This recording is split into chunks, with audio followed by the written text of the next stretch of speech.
Așa, De exemplu, la fiecare 100 de lei cheltuiți de guvern, de la buget, 21 de lei au fost împrumutați, fie de la bănci, fie de la investitori sau chiar de la populație. Iar situația se poate înrăutăți, altfel într-acolo, bugetul continuă din este din anual, datele ne arată că ciumașenele, și mai mare și pentru a acoperi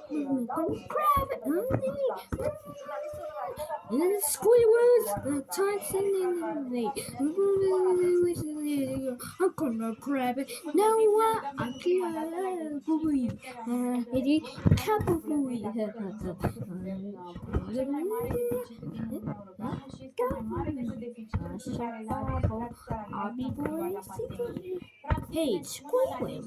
Come on, România trăiește pe datorie, iar dacă ne uităm spre exemplu la 100 de lei cheltuiți din bugetul de stat, vedem că între 21 și 22 de lei sunt împrumutați de la bănci investitori sau chiar de la români prin acele Hey, points.